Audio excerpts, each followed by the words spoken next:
안녕하세요. 커피브레이크 최문기 목사입니다. 여러분, 제 나이 때 한 40대가 넘은 분들은 다 기억을 할 거예요. 방학 때 탐구생활이라는 방학 숙제 책이 있었죠. 도대체 왜 그따구 책을 만들어가지고 방학인 학생들의 방학을 그렇게 고통스럽게 만들었는지 이해가 되지 않는 그런 책이 있었어요. 제가 언젠가 한 방송에서 일기 얘기를 했었죠. 제가 일기를 제대로 써간 적이 없다는. 저는 탐구 생활도 제대로 해본 적이 없어요. 제가 하고 싶은 데만 이렇게 골라서 이제 하고 나머지는 동네에 착하고 공부 잘하는 애들 거 베껴서 냈어요. 말 그대로 표절이며 무단 전제였죠. 그 결과는 어땠을까요? 무자비한 선생님의 역공이 있었어요. 오늘은 이런 표절에 대한 이야기입니다. 단도직입적으로 말하자면 저는 설교를 그렇게 잘하지 못하는 편입니다. 원고를 꼼꼼하게 준비하지 않으면 가끔은 제가 무슨 말을 하고 있는지도 모를 때가 있어서 반드시 원고를 작성하고 가능하면 원고에 충실하기 위해서 설교 시간에도 애를 많이 쓰는데요. 그런데 이제 설교자로 시작한 지 6년밖에 안 된 풋내기 설교자가 지가 아무리 준비한다고 설교를 잘하면 얼마나 잘하겠어요? 제 인생의 목표가 좋은 목사라기보다는 하나님의 말씀을 바르게 전하는 설교자인데요. 그걸 잘 못한 날에는 자괴감에 시달리기도 하고 잠을 잘 못 자기도 해요.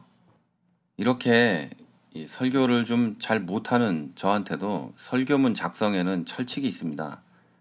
이게 뭐냐면 잘 못하고 잘 안 돼도 여하튼 간에 최선을 다해서 스스로 작성한다. 이거죠. 이 말에는 여러 의미가 들어있는데요. 다른 말로 말하면 최선을 다해서 내가 만난 하나님을 전하자. 이런 겁니다. 제 설교 작성에 습관이 여기 들어있어요. 제 습관은 이런 것들이에요. 다른 분들하고 좀 다를 수 있는데요. 저는 기독교의 고전이 된 분들의 설교는 가까이 합니다. 그런데 절대로 최근 목사님들의 설교집은 읽지 않습니다. 제 영혼을 위해서 몇몇 분들의 설교를 유튜브나 팟캐스트를 통해서 듣기는 하는데 절대로 책을 읽거나 인터넷에서 설교나 예화, 목사님들의 칼럼 같은 거는 보지 않죠. 심지어 저희 집에는 그 흔한 설교집이나 예화집, 간증집 같은 거는 한 권도 없습니다. 그리고 설교 시간에 예화도 제가 경험한 거 아니면 특별한 경우가 아니면 쓰지 않아요. 이렇게 제가 조금 병적으로 하는 이유는 표절 때문이에요. 제가 잘나서가 아니라 못났기 때문에 그러는 거죠.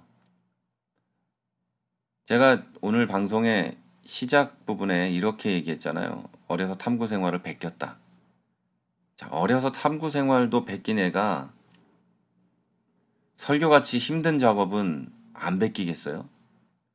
그래서 제가 조금이라도 베낄 가능성이 있는 건 눈에도 안 띄게 하는 거예요. 제가 잘나서가 아니고. 그리고 왜 이렇게까지 표절에 대해서 경계하냐면요. 표절이 좋은 설교문을 만들게 할 수는 있는데 좋은 설교를 할 수는 없다고 믿기 때문이죠. 그래서 저는 또 다른 이 설교 준비하는 데 있어서 또 다른 것들을 하는데요. 뭐냐면 최대한 바깥 출입을 자제합니다. 특별한 일이 아니면 나가지 않아요. 그리고 일주일의 시작부터 설교 준비를 합니다. 월요일부터 하고요. 화요일, 수요일, 목요일, 금요일까지 계속합니다.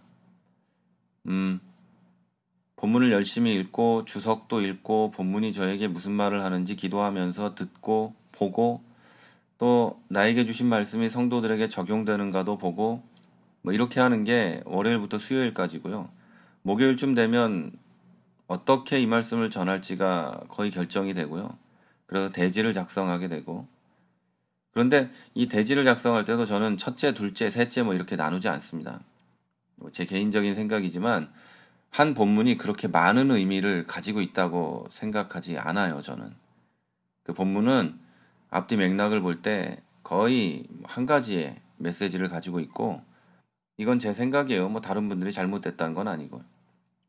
그리고 금요일이 되면 설교를 완성하고 토요일은 설교문을 다시 읽고 또 읽으면서 생각을 합니다. 그래서 고칠 부분은 고치고 뺄 것은 빼고 더할 것은 더하고 하죠. 다시 말하지만요, 뭐 제가 잘났다고 하는 얘기가 아니에요. 이 모든 게 제가 완전하지 못하기 때문이고, 또 하나님이 부르신 사람으로, 성도로, 목사로 최소한의 양심이지, 이게 뭐 잘났다는 말은 절대 아니에요. 오해 없으시기 바라고요. 그런데 제가 좀 기분 나쁜 게 요즘에 있어요.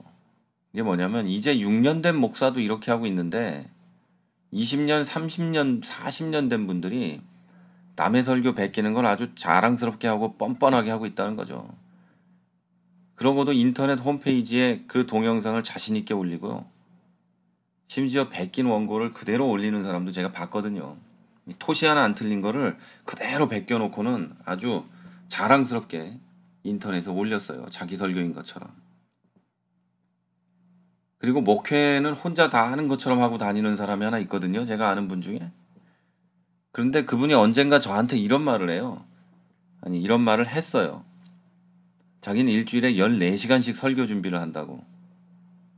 근데 그분이 설교 베끼는데 최선을 다하고 있더라고요. 그것도 통째로 갖다 쓰고요. 물론 이제 설교라는 것이 기본적으로 하나님의 말씀을 전하는 거라고 한다면 각각의 설교가 어느 정도 본문이 같다면 어느 정도 유사성은 있을 거예요. 저는 그걸 부정하는 게 아니에요.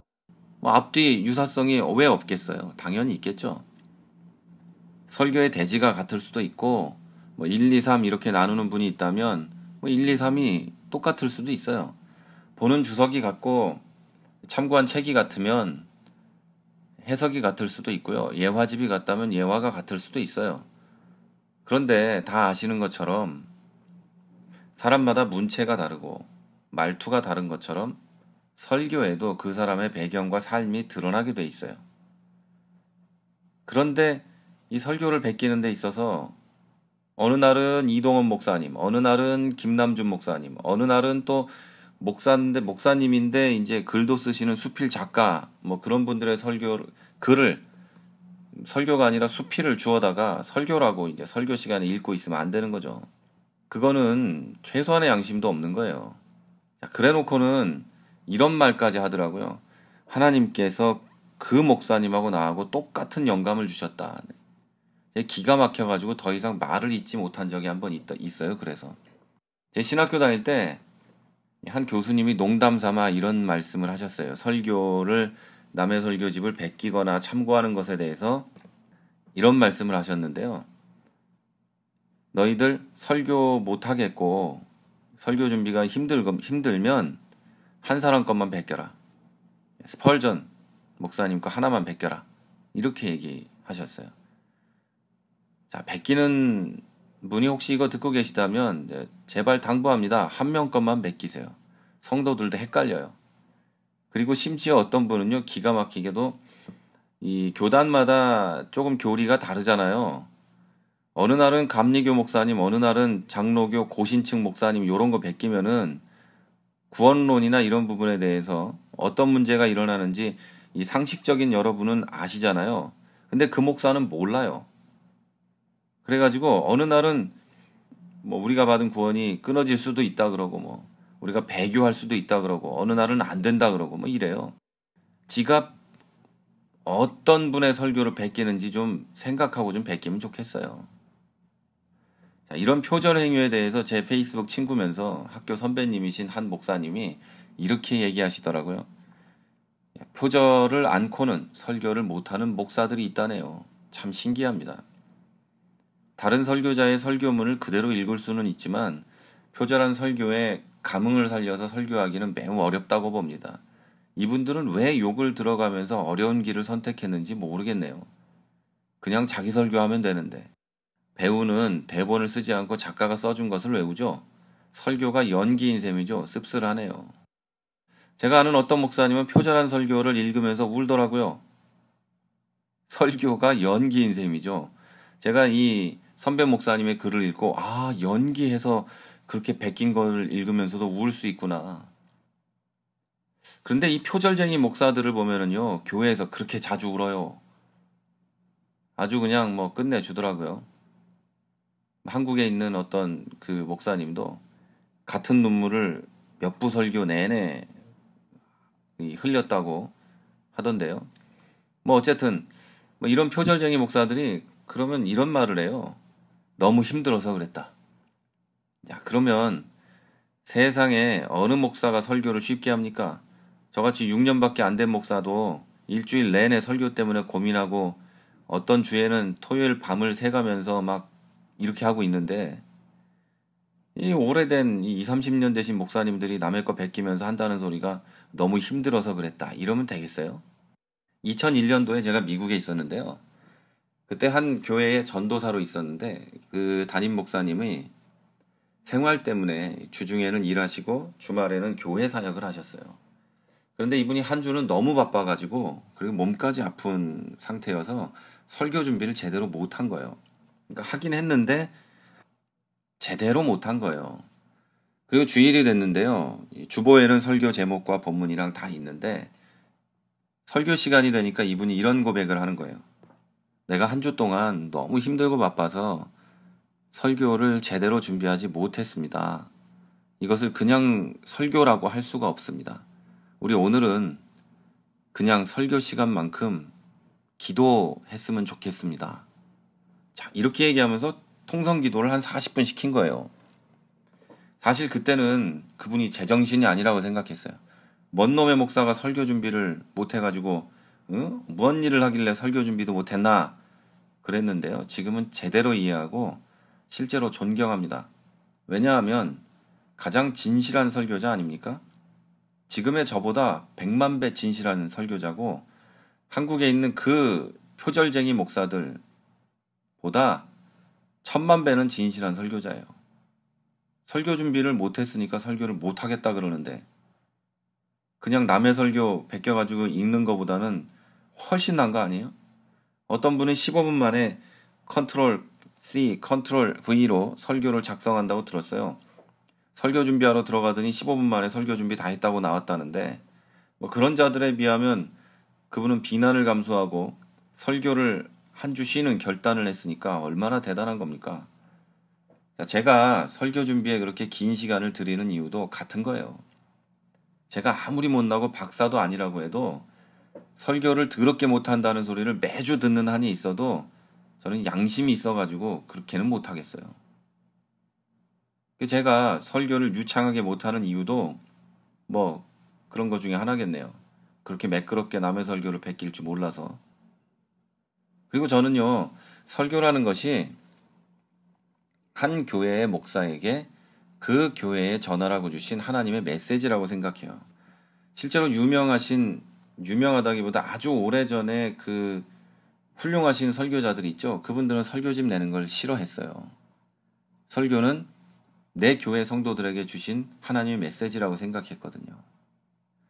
자, 그런데 그렇게 생각하기 때문에 저는 남의 설교를 가져다 쓰는 것은 도둑질일 뿐만 아니라 자기 교회 성도들에 대한 배신이라고 믿어요.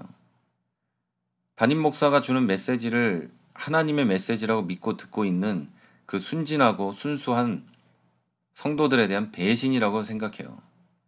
여러분, 남의 설교를 잘 읽을 수는 있는데요. 그게 성도들에게 전해지지는 않을 거예요.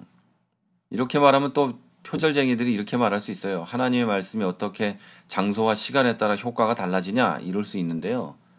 정말 바보 아닌가요, 이게? 그럴 거면 베끼는, 그 사람들이 베끼는 그 훌륭한 목사님 설교를 방송으로 틀지, 뭐하러 지가 지 입으로 말해요. 힘들게 베껴가지고. 여러분, 아무래도 원작자가 더 낫지 않겠어요? 베낀 거보다? 그리고 저는 이런 사람들도 똑같은 자들이라고 생각해요. 어떤 분이 이 담임 목사를 담임 복사라고 표현한 글을 읽었는데요. 그 글을 보면 이런 얘기가 써 있어요. 어느 분이라고 말하지 않겠지만 담임 복사라는 이름을 그분은 붙여서 이 글을 쓰던데요. 그 글을 읽고 제가 느낀 게 있어요. 그분의 글을 읽으면 한 사람에게 던지는 말이 아니라 이 사대주의, 복사주의에 빠진 설교자들 모두에게 던지는 비수 같이 느껴졌어요. 하기는 뭐 그 비수를 맞아도 아무렇지도 않은 자들이니까 그렇게 그 설교의 3분의 1 이상을 읽지도 않고 경험도 못한 이 책, 먼 나라 미국 얘기, 영국 얘기 갖다 쓰겠죠. 가보지도 못한 나라 얘기를 갔다 온 것처럼 얘기하고 또 더 재밌는 거는요. 지금 우리의 삶의 자리와 300년 전 영국하고 200년 전 미국이 뭔 상관이 있어요. 우리하고 락펠러가 무슨 상관이 있습니까? 락펠러 11조 얘기는 좀 안 했으면 좋겠어요. 사실이 그게 아닌데. 심지어 플라톤은 왜 필요하고 공자맹자는 왜 필요합니까? 일상생활에서 우리 그러잖아요. 무식한 애들이 꼭 누가 그러는데 라는 식의 말을 자주 쓰잖아요. 신앙의 시간은 길지만 경험이 없고 성경을 읽지도 않으니 경험하지도 못하고 기도도 하지 않으니 하나님도 경험하지 못하니까 그냥 복사해서 오는 거예요. 성경에 예화가 모자라서 그렇게 남의 얘기 복사해다 씁니까? 내 인생에 목회 경험이 30년씩 되는 사람이 인생의 신앙의 경험이 없어서 남의 이야기 그렇게 갖다 써요? 게다가 사실 확인도 안 한 거 갖다 쓰고요. 책을 읽지 않아가지고 그 책의 내용인지 아닌지도 모르고 그냥 인터넷 뒤져가지고 읽는 거예요. 아니, 기가 막히는 거죠. 제가 그분들에게 이렇게 묻고 싶어요. 내가 만나지 않은 예수님 말하려니까 얼마나 어려우세요? 태어날 때부터 대형교회 목사님 아들로, 유복한 가정의 아들로 태어나서 한 번도 가난해 본 일이 없는 분이 가난한 과부 얘기하자니까 얼마나 힘들어요. 그래서 베끼는 거잖아요. 가난했던 사람들 경험. 또 처음부터 그 개척 멤버가 60명, 100명, 30명씩 되고 부교역자까지 두고 시작하신 분들이 개척교회 얘기하자니까 얼마나 힘들겠어요. 가족만 앉아있는 텅 빈 예배당을 경험해보지도 않고 개척교회 목회자들 모셔다가 세미나 하는 분들 있죠. 얼마나 힘들겠어요. 해외에는 여행 삼아서 가이드 투어 해본 게 전부인 분들이 선교지 얘기하려니까 얼마나 힘들겠어요. 제가 이렇게 묻고 싶다는 얘기예요. 이거 방송 듣는 분들한테 하는 얘기가 아니고요. 우리 주님은 늘 가난하셨기 때문에 가난한 자들의 마음을 아셨고 한 명 한 명 제자들을 부르셨기 때문에 소수의 고난을 아셨고 늘 전도 여행을 다니셔서 다 하셨는데 알지도 못하는 얘기, 경험도 못한 얘기 하려니까 남의 거 베낀다. 뭐 이런 뭐 생각도 드는 건 사실이네요. 그런데 이런 설교는요. 진실이 아니에요. 가짜죠. 가짜로 자기 교회 성도들에게 가짜 얘기를 하고 있는 거죠. 자, 여러분, 오늘은 남의 거 베끼는 얘기를 했어요. 저도 어렸을 때 남의 거 베꼈다고 했고요. 제가 잘 베끼는 사람이기 때문에 설교라도 안 베끼고 진실하게 하기 위해서 노력하고 있다는 얘기 했어요. 그런데 그래서 설교가 유창하지도 않고 잘 못하게 들릴 수도 있어요. 그리고 실제로 잘 못하고요. 그런데 그 훌륭한 목사님들이 남의 거 베껴놓고 뻔뻔하게 있는 것은 저는 정상이 아니라고 생각해요. 설교 베끼는 건 도둑질이고요. 도둑질한 설교하는 그 자기 담임 목사를 두고 아우 뭐 설교 무슨 상관이 있어. 우리 교회 큰 교회고 훌륭하면 됐지. 이런 분들에게 제가 하고 싶은 말이 있어요. 여러분 영혼을 위해서 표절쟁이 목사에게서 도망치십시오. 그 사람들 여러분을 위해서 기도하지 않습니다. 여러분을 위해서 기도한다면 남의 걸 베낄 수가 없어요. 조금 더 좋은 걸 전하기 위해서 베꼈단 말이에요. 그러면 조금 더 좋은 가방 들고 다니기 위해서 짝퉁 만들어도 되겠네요. 범죄예요. 도둑질하는 거는 범죄인데 설교 베끼는 건 범죄가 아니에요. 여러분 교회에 혹시 이런 설교 베끼는 범죄자가 있다면요. 쫓아내십시오. 아니면 여러분이 나가십시오. 그래서 설교가 유창하지 않아도 자기 설교하는 자기가 만난 하나님 얘기하는 그런 분에게 찾아가십시오. 여러분 영혼을 위해서 부탁드리는 겁니다.